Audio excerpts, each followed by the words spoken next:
तो अब हम लोग के पास एमिसिव पावर किसी भी एक जनरल बॉडी के लिए फॉर्मूला आ चुका है, ब्लैक बॉडी के लिए तो था ही।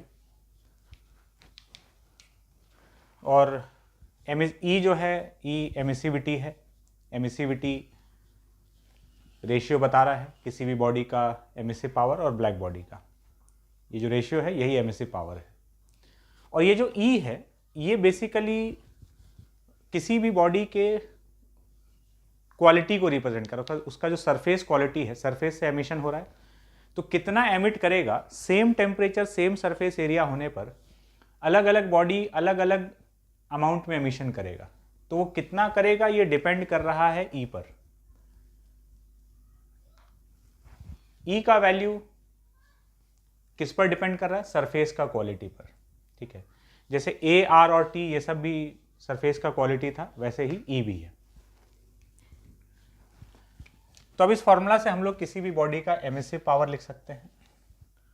और अगर पावर एमिटेड लिखना है तो पावर एमिटेड के लिए फॉर्मूला है E इंटू ए। तो E इंटू ए कर देंगे तो sigma E A into T का पावर 4।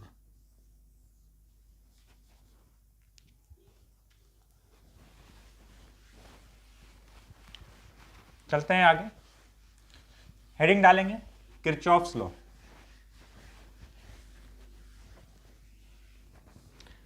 एक छोटा सा लाइन ये बोलता है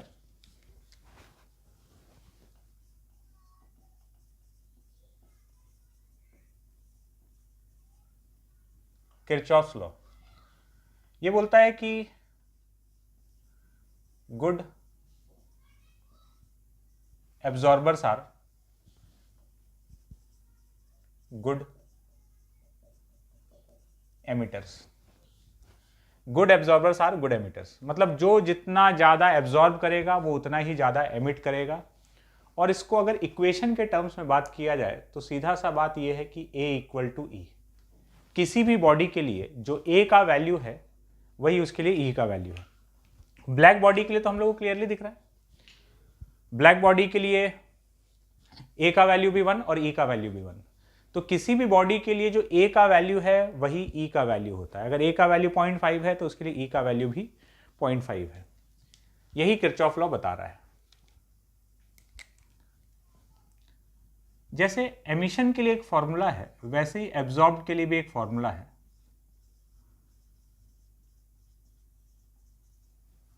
पावर एब्जॉर्ब्ड अगर हमको कैलकुलेट करना है तो जैसे ये कोई भी बॉडी है, इसका सरफेस एरिया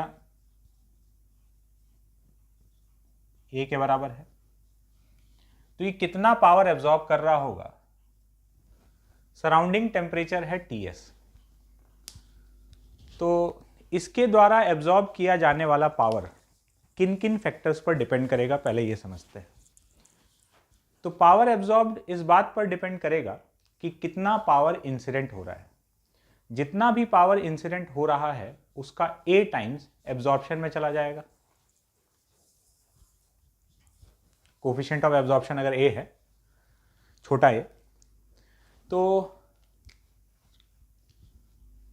पावर एब्जॉर्ब्ड अगर हमको चाहिए तो हम बोल सकते हैं कि A टाइम्स पावर इंसिडेंट। सही बात है, A इसी तरीके से डिफाइंड ही है। और पावर इंसिडेंट किन बातों पर डिपेंड करेगा? तो पावर इंसिडेंट कितना रेडिएशन इसके ऊपर गिर रहा है पर यूनिट टाइम, ये बेसिकली दो बातों पर डिपेंड करने वाला है कि सराउंडिंग में कितना रेडिएशन मौजूद है। ठीक है, तो सराउंडिंग में कितना रेडिएशन मौजूद है ये सीधा सीधा सराउंडिंग टेम्परेचर से डिसाइड होगा। सराउंडिंग टेम्परेचर जितना ज़्यादा है रेडिएशन उतना ज़्यादा मौजूद है। और दूसरा, ये जो ऑब्जेक्ट है इसका सरफेस एरिया कितना बड़ा है। जितना ज़्यादा सरफेस एरिया है उतना ज़्यादा रेडिएशन इसके ऊपर फॉल कर सकता है। जितना छोटा ऑब्जेक्ट होगा, सरफेस एरिया उतना कम है, तो रेडिएशन गिरने का जगह कम है।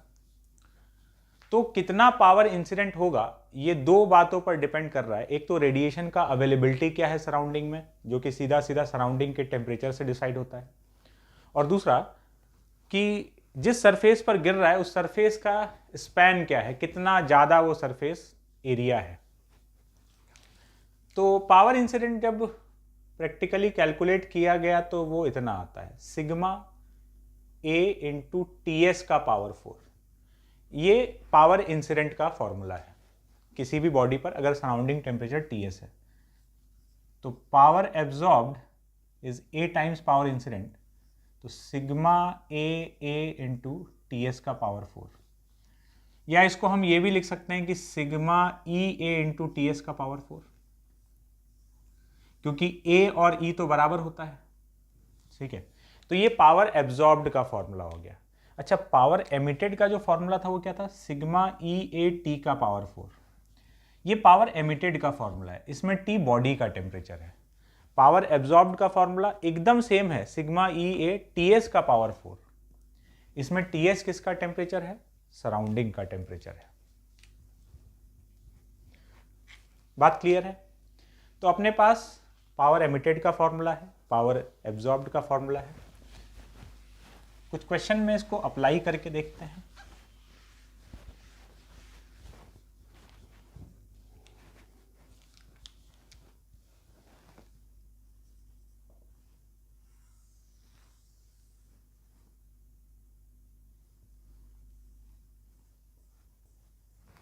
एक स्फीयर है, मास m, radius r, specific heat capacity S, emissivity E, temperature T0, surrounding का टेम्परेचर TS।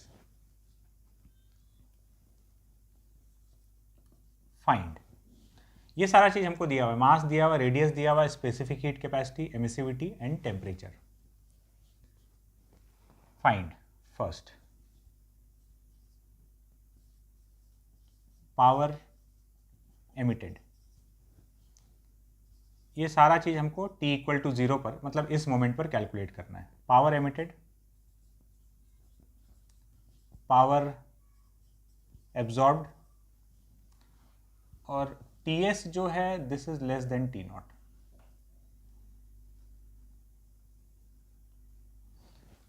सराउंडिंग टेम्परेचर जो है वो बॉडी के टेम्परेचर से कम है। Third, power loss, and fourth, rate of cooling. ये चार चीज हमसे पूछा जा रहा है। ये क्या क्या है एक एक करके सॉल्व करते हैं तो बात समझ में आते जाएगा। सबसे पहले पावर एमिटेड, कितना पावर एमिट कर रहा है? तो power emitted is sigma EA into T0 का पावर 4। बॉडी का टेम्परेचर T0 है तो T0 का पावर 4, तो सिग्मा EA का वैल्यू हो गया 4 पाई R² इंटू T0 का power 4। Power absorbed, power absorb के लिए फॉर्मूला है सिग्मा EA TS का पावर 4, तो sigma E 4 pi R² into TS का power 4। Power loss, at the same time ये एमिट भी कर रहा है और कुछ एब्जॉर्ब भी कर रहा है, लेकिन एमिट ज़्यादा कर रहा होगा क्योंकि बॉडी का टेम्परेचर ज़्यादा है, T0 ज़्यादा है TS से, तो एमिशन ज़्यादा हो रहा है, एब्जॉर्प्शन कम हो रहा है, तो नेट पावर का लॉस हो रहा है। तो पावर लॉस कितना है? Power loss is power emitted minus power absorbed, तो sigma E 4 pi R² into T0 का पावर 4 माइनस TS का पावर 4। और फोर्थ है rate of cooling. Rate of cooling का मतलब होता है rate of change of temperature with respect to time. Rate of cooling इसको बोलते हैं।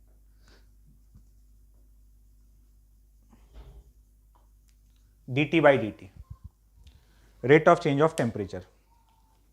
ठीक है, तो अब देखो ये जो पावर लॉस हो रहा है dq बाई dt, जिसको कि हम पावर लॉस बोल रहे हैं, इतना एनर्जी पर यूनिट टाइम ये नेट इससे कम हो जा रहा है। Sigma E into 4 pi R², T0 का पावर 4 माइनस TS का पावर 4, इतना हीट का नेट ट्रांसफर हो रहा है बॉडी से सराउंडिंग में। नेट कुछ आ भी रहा था, कुछ जा भी रहा था, नेट इतना जा रहा है। और हीट ट्रांसफर का रिजल्ट हमको क्या दिख सकता है? आइदर टेम्परेचर चेंज और फेज चेंज। तो यहां पर इस बॉडी का टेम्परेचर गिरने लगेगा, तो अगर dq अमाउंट ऑफ हीट निकला तो इसका टेम्परेचर dt गिरेगा, तो ms dt। माइनस इसलिए लिख रहे हैं क्योंकि चेंज इन टेम्परेचर नेगेटिव होगा, यहाँ टेम्परेचर कम हो रहा है समय के साथ, बढ़ता तो प्लस लिखते हैं। तो dq by dt is minus ms dt by dt। इन दोनों जगह से dq बाई dt को इक्वेट कर देते हैं। ये सेम काम हम लोग जब कंडक्शन पढ़ रहे थे तो इस टाइप का प्रॉब्लम जिसमें हीट ट्रांसफर हो रहा है और फिर उससे या तो टेम्परेचर चेंज हो रहा है या फिर फेज चेंज हो रहा है। So minus ms dt by dt is sigma E 4 pi R square into T naught का पावर 4 माइनस टी एस का पावर 4। तो dt बाई dt का वैल्यू आ गया minus sigma E 4 pi R square by M S T naught का power 4 minus T S का power 4। ये है initial rate of cooling, initial rate of change of temperature. Direct formula का application है। एक और क्वेश्चन देखा जाए।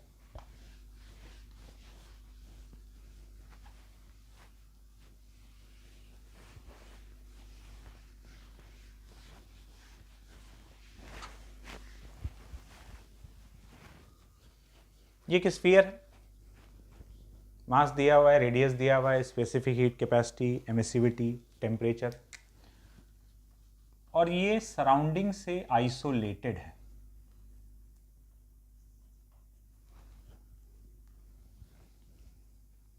जब भी रेडिएशन में ये बात बोला जाएगा कि कोई चीज आइसोलेटेड है, इसका मतलब ये हुआ कि इसके ऊपर सराउंडिंग से कोई भी रेडिएशन फॉल नहीं कर रहा है, पावर इसके ऊपर सराउंडिंग से इंसिडेंट नहीं हो रहा है, और जब इंसिडेंट नहीं हो रहा है तो एब्जॉर्ब नहीं हो रहा है। तो खाली यहां पर एमिशन हो रहा होगा, एब्जॉर्प्शन नहीं है, क्योंकि पावर इसके ऊपर गिर नहीं रहा है सराउंडिंग से। क्यों नहीं गिर रहा है? हम लोग को आइसोलेटेड बोल दिया गया है। ठीक है, ये आइसोलेटेड का मतलब है। Find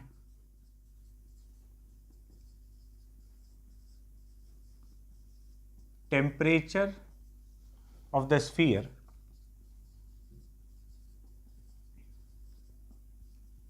at time t। Sphere का टेम्परेचर बताना है किसी टाइम t पर। ठीक है, सॉल्व करते हैं।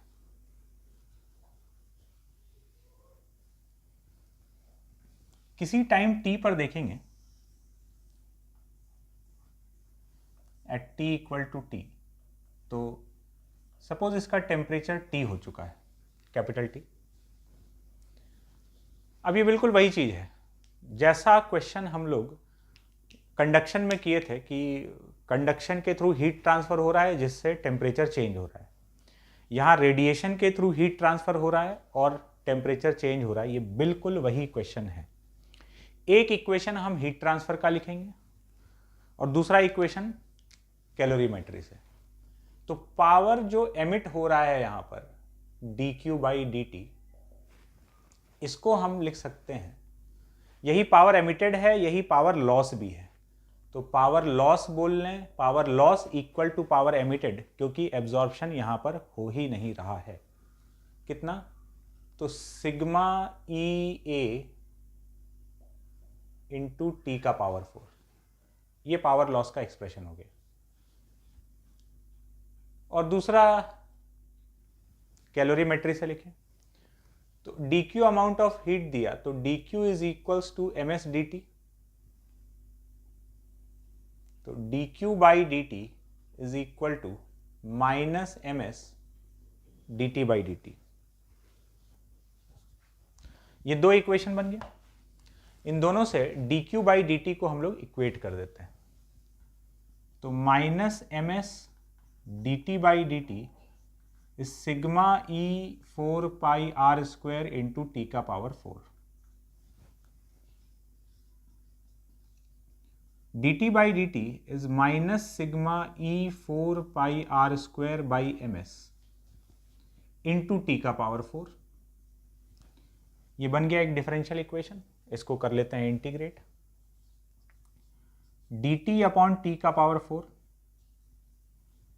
From t0 to t is minus sigma e 4 pi r square by ms into dt from 0 to t। इसको इंटीग्रेट कर लेते हैं, इधर ही लिख लेते हैं।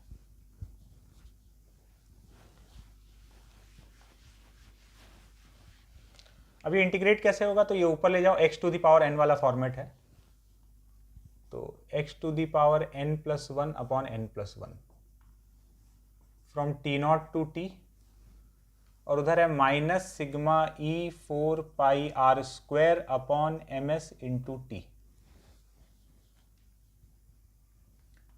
ये -3 बचेगा, उधर चला जाएगा, तो ये हो गया 1 upon T cube from t0 to t,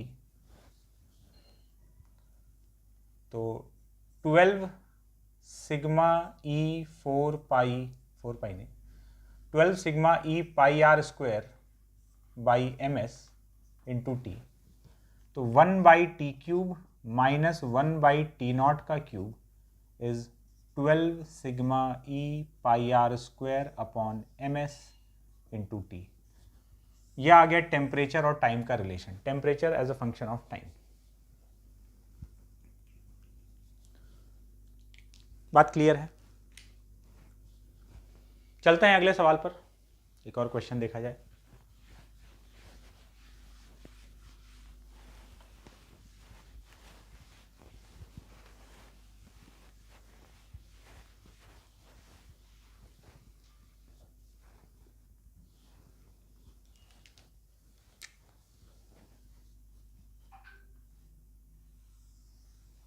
ये एक हॉलो स्फीयर है जो सराउंडिंग से आइसोलेटेड है।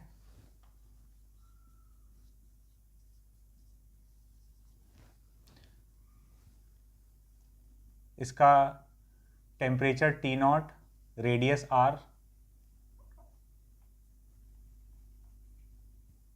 टेम्परेचर T0, रेडियस R, और ये एक ब्लैक बॉडी है, मतलब E का वैल्यू 1 हो गया। सीधा साधा बात यही बोला जा रहा है। Find at t equal to 0, पहला पावर एमिटेड,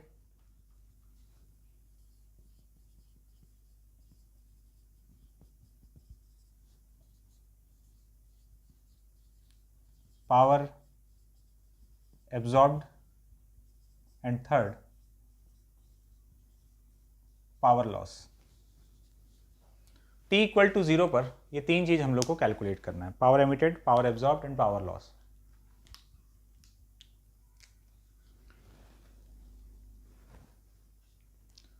पावर एमिटेड लिखते हैं। अब देखो यहां पर क्या है, पहले जो हम लोग अभी तक ले रहे थे वो एक सॉलिड स्फीयर था। सॉलिड स्फीयर था तो उसके पास जो सरफेस एरिया था, जो फ्री सरफेस एरिया था, वो खाली बाहर का था। यहां पर ये बाहर तो एमिट कर ही रहा होगा और साथ में अंदर भी चल रहा है, क्योंकि अब इसका जो सरफेस एरिया है वो 4 पाई आर स्क्वायर नहीं, वो 8 पाई आर स्क्वायर है। बाहर भी है और अंदर भी है, अंदर भी फ्री सरफेस है। फ्री सरफेस मतलब जहां से वो एयर या वैक्यूम के कांटेक्ट में। तो अब इसका ये बाहर से भी एमिट कर रहा होगा, अंदर भी एमिट कर रहा होगा, तो power emitted is sigma E A हो जाएगा 8 pi R square into T0 का power 4। Power absorbed, power absorbed, तो क्या पावर एब्जॉर्ब्ड 0 है, क्योंकि ये तो आइसोलेटेड है? तो जवाब है नहीं, पावर एब्जॉर्ब्ड 0 नहीं है। हाँ, आउटर सरफेस पर, यहां से आउटर स्पेस से इस पर कोई रेडिएशन इंसिडेंट नहीं हो रहा है, तो यहां कोई पावर एब्जॉर्ब नहीं हो रहा है। लेकिन एक दूसरा चीज यहां पर चल रहा है कि अंदर जो एमिट हो रहा है ये वापस तो इसी सरफेस पर गिरेगा। अच्छा, इसमें E का वैल्यू 1 है, ब्लैक बॉडी, E 1 हो गया, sigma 8 pi R square into T0 का पावर 4। अंदर जो रेडिएशन एमिट हुआ ये वापस इसी पर गिरेगा, और इस पर गिरेगा तो ये तो ब्लैक बॉडी है, ये जितना इसके ऊपर गिरा, जितना इसके ऊपर इंसिडेंट हुआ वो पूरा का पूरा एब्जॉर्ब हो जाएगा। ब्लैक बॉडी का मतलब यही है, पावर एब्जॉर्ब जो है वो पावर इंसिडेंट के बराबर होगा। ए का वैल्यू 1। तो अंदर वाले जो सरफेस से एमिट हुआ वो वापस अंदर वाले सरफेस पे ही गिरा, तो अंदर वाले सरफेस से जितना एमिट हो रहा है वो वापस अंदर वाले सरफेस पर गिर रहा है, जो कि एब्जॉर्ब हो जा रहा है। तो एब्जॉर्प्शन तो चल रहा है, कितना, सिग्मा ई का वैल्यू 1 है। कितना एब्जॉर्प्शन हो रहा है, जितना अंदर से एमिशन हो रहा है वो वापस अंदर वाले सरफेस पे गिर रहा है, and that energy is absorbed. तो ये पावर एब्जॉर्ब्ड है। तो आइसोलेटेड है लेकिन पावर एब्जॉर्प्शन हो रहा है एक नए तरीके से। And third is power loss.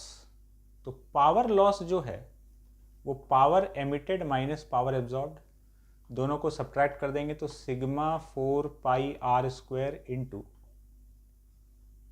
T naught का पावर 4, ये पावर लॉस का वैल्यू हो गया।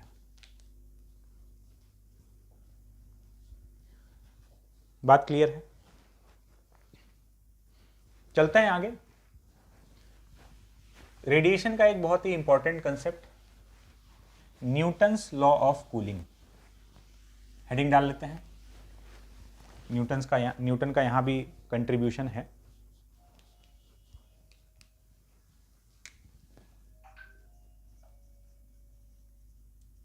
न्यूटन्स लॉ ऑफ कूलिंग मतलब क्या बताता है न्यूटन्स लॉ ऑफ कूलिंग? ये कोई बॉडी है,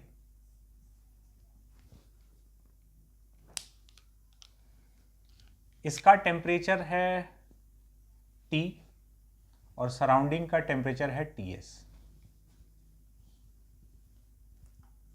T ग्रेटर देन Ts। तो क्या होगा, ये रेडिएशन एमिट करेगा और रेडिएशन एब्जॉर्ब भी कर रहा होगा, दोनों चीज चल रहा होगा, बट एमिशन वाला चीज ज्यादा होगा। तो अगर पावर एमिटेड ज्यादा है तो क्या हो रहा होगा, बॉडी का टेम्परेचर गिर रहा होगा समय के साथ में।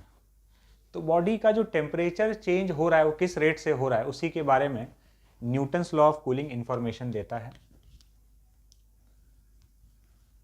तो T ग्रेटर देन Ts है और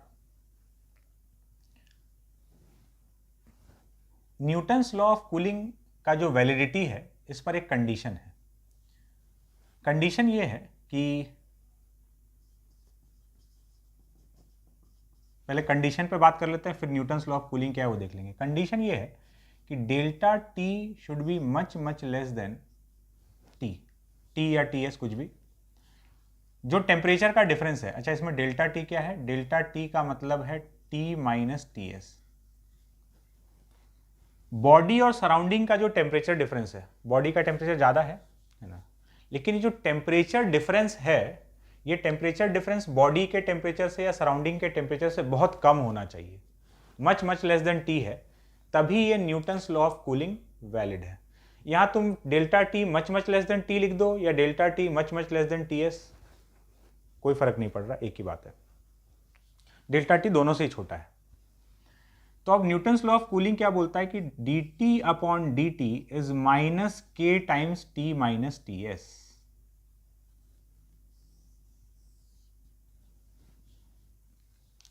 rate of change of temperature या rate of cooling is proportional to this. Minus sign क्या बता रहा है, क्योंकि रेट ऑफ कूलिंग का बात हो रहा है, मतलब ये क्वांटिटी नेगेटिव होना चाहिए, नेगेटिव होना चाहिए, इसलिए माइनस है। k इज अ कांस्टेंट,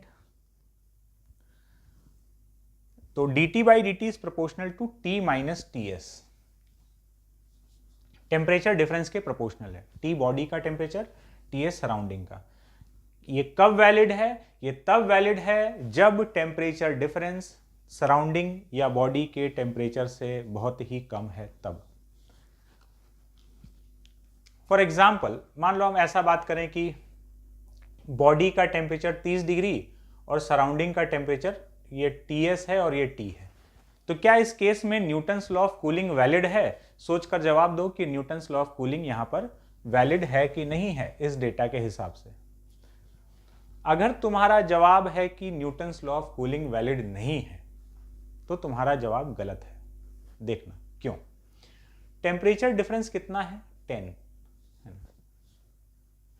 और टेम्परेचर कितना है बॉडी या सराउंडिंग किसी का भी देख लें तो इसका टेम्परेचर कितना है? तो 273 प्लस 30 303 केल्विन। और टेम्परेचर डिफरेंस कितना है? 10 केल्विन। डिफरेंस डिग्री सेल्सियस में लो या केल्विन में लो कोई फर्क नहीं पड़ता, लेकिन जब कंपैरिजन हो रहा है डिफरेंस तो बराबर ही है, डिग्री सेल्सियस में या केल्विन में। कंपेयर कर रहे हैं ना जब यहाँ टी या टीएस से पूरे हीट एंड थर्मोडायनेमिक्स में, तो जब भी अकेला टेम्परेचर लिखा जाएगा तो हमेशा केल्विन में। डिफरेंस जब भी आता है तो केल्विन में लिखा हो चाहे डिग्री सेल्सियस में कोई फर्क नहीं पड़ेगा, क्योंकि डिफरेंस में दोनों का वैल्यू सेम है। तो जब अब देखो 10 केल्विन और ये 303, तो लगभग 30 टाइम्स हो गया ये temperature. Delta T is much much less than T की कैटेगरी में आ गया। अगर कोई चीज किसी का 20 टाइम्स हो जाता है तो हम लोग मतलब ऐसा समझ लो कि अगर कोई चीज 5% से छोटा है किसी से तो मच मच लेस देन की कैटेगरी में आ जाएगा। 5% और लेस देन 5% तो हम लोग मान लेते हैं फिजिक्स में कि वो वहां पर ये मच मच लेस देन या मच मच ग्रेटर देन वाला अजम्पशन वैलिड है। तो 5% का मतलब ये हुआ कि अगर ये 20 टाइम्स छोटा है डेल्टा टी से तो ये मच मच लेस देन वाले कैटेगरी में आ जाएगा। तो यहां तो 30 टाइम्स छोटा है, कोई दिक्कत नहीं है। कंपैरिजन एब्सोल्यूट स्केल पर होने वाला है। तो ये न्यूटन्स लॉ ऑफ कूलिंग बोलता है कि rate of change of temperature is proportional to temperature difference T minus TS। और ये इस अजम्पशन के बाद है, इसको हम लोग प्रूव कर सकते हैं, ठीक है, यूजिंग स्टीफन्स लॉ वगैरह जो भी हम लोग पढ़े हैं। इसको प्रूव करके देखते हैं तो हम लोग को ये अजम्पशन भी दिखेगा वहां पे। तो अब हम लोग प्रूफ देखने वाले हैं न्यूटन्स लॉ ऑफ कूलिंग का। देखो, हमको rate of change of temperature चाहिए, तो ये बिल्कुल वही उसी टाइप का सवाल है। हम दो इक्वेशन लिखेंगे, एक हीट ट्रांसफर का, नेट कितना हीट ट्रांसफर हो रहा है, हीट ट्रांसफर का इक्वेशन लिखेंगे, और दूसरा कैलोरीमेट्री का इक्वेशन लिखेंगे, और दोनों से dQ/dt को इक्वेट कर देंगे। यही काम हम करने वाले हैं। हीट ट्रांसफर से नेट पावर लॉस अगर हम लिखें तो power loss is power emitted minus power absorbed, यही अपना dQ/dt